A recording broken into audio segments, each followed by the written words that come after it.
Hey Matt, how are you? Get through the middle here, so you have. Thank you. All right.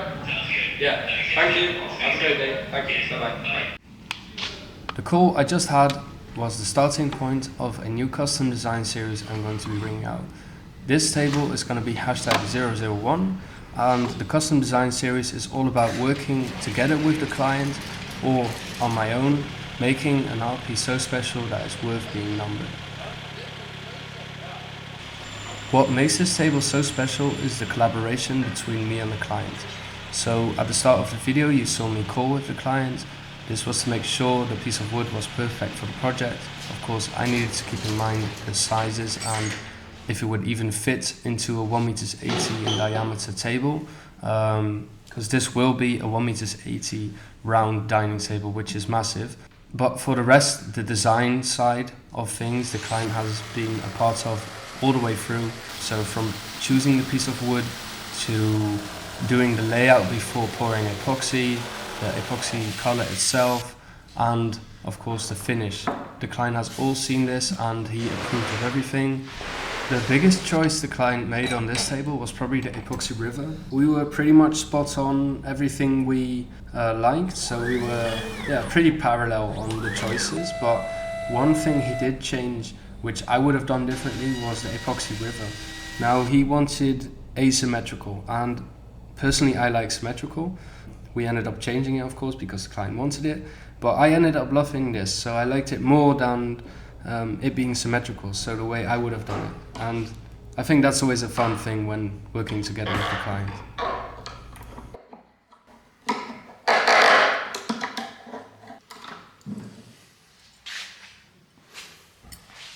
So what some of you might be wondering is why I cut the whole slab through the middle at the start of the video. I have a few big reasons, but the biggest reason is that I want to plane the two sides, which are going to be on the outside rivers, on my planer thicknesser, which is 50 centimeters wide, so it makes it easier to handle. The whole slab was about 100 kilos, so me being alone, that is pretty heavy, and this makes it just a little bit easier. And another big reason is that if you measure the amount of warp that is in the total board or the total slab, so if you leave it intact, it's going to be a lot bigger than when you cut it through the middle, and it makes flattening a lot easier. Something that I would really appreciate as well is if you could take some time out of your day to subscribe to this channel. It really gives me a lot of energy to keep making these videos, and yeah, it would be really appreciated. Thank you, and enjoy the rest of this video and the video that's coming very, very soon.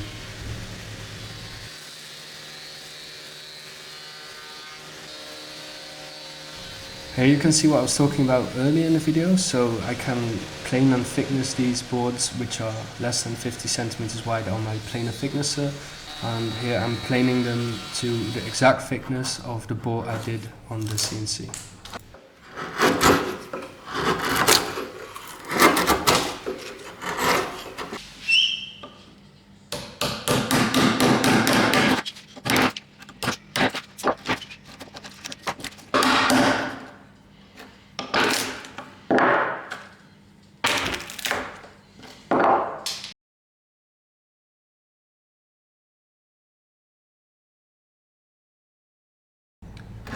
I've talked quite often about removing the bark and the cambium, but more for adhesive reasons than beauty reasons. But in this case, it's all beauty because the natural cracks will really be a showcase and a eye-catcher in this project.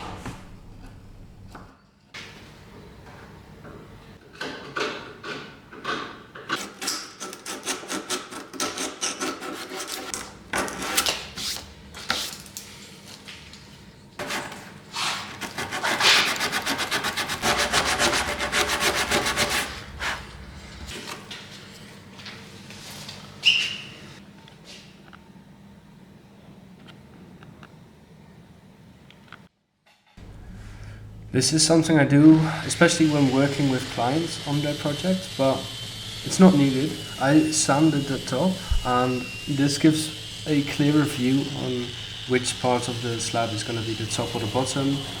Of course, after flattening you have a few marks on the top, and this could be seen as a defect, but in this case it's not, of course, but I just sand it away to make sure the client makes the right choice on what's going to be the top or bottom. In this case the middle part was already quite clear because the crack on the top visible here is a definite eye catcher, but for the two sides for the two outsides it wasn't clear yet, so I sanded both sides and he could choose between them.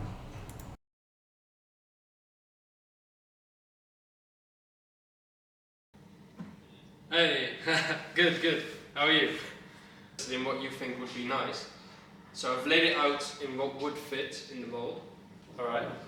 And yeah, I love these. And safe flights. Alright, bye.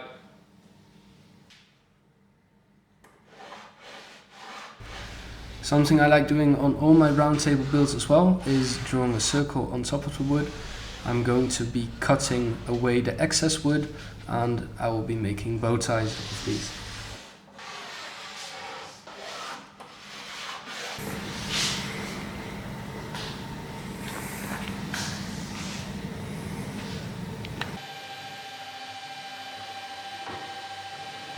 A little disclaimer here is that I normally do have a cover above the saw blade, but I just wanted to show you how extremely precise this mechanism is of the Felder 550 E-Motion.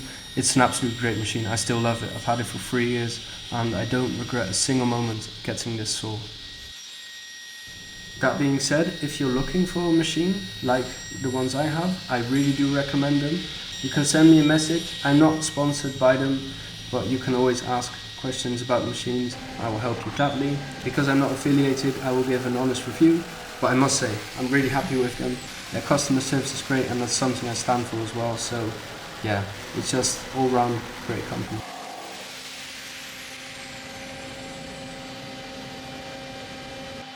I want to give a big thanks to the client. This client actually found me via YouTube. And I must be honest, this is the first client I have gotten directly from YouTube. I must say, this must be something very odd. It's a weird experience if you think about it. You see a video, you like the product, and you order from someone you've never seen before, you've never seen the product before. So I really want to thank you, Matt, for your trust in me and trusting me with pretty much making this table exactly as you wanted it to be.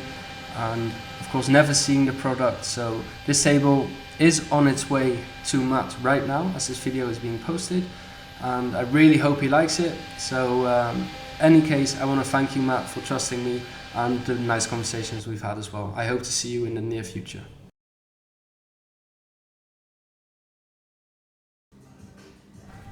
Something very important when building a mold like I'm doing here is to keep the table as flat as possible. So it needs to be absolutely level, otherwise the epoxy is going to flow over or it's going to be higher on one point than the other. I've seen people build molds around their table. This way you can pull as much epoxy in as you want to without it overflowing. Now in my opinion that's just a lot of waste and it's not needed. It's only needed when you use wood that has a very open structure, then the epoxy seeps in. In this case I would recommend it, but using walnut, oak, elm or any wood like that is not needed. But keep in mind, keep your molds absolutely level.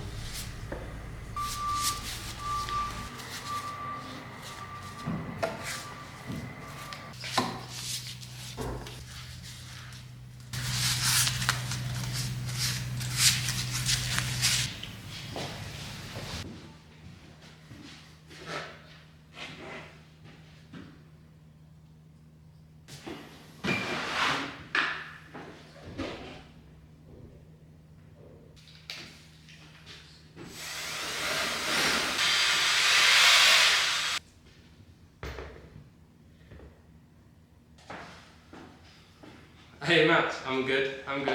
I've just mixed up one by. You were going for quite black, right? Show you, I think 10 drops is definitely not going to be enough, but then you can see what it does to do the epoxy.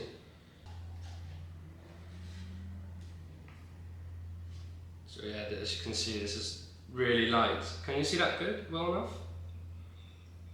Yeah, so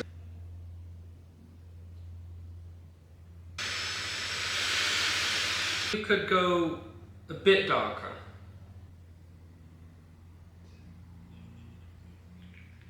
Alright, well I think 23 would be very nice. Another few a pair of gloves.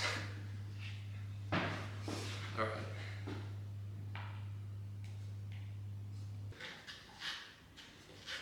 Alright, well I'll get to pouring to not let this all go exothermic.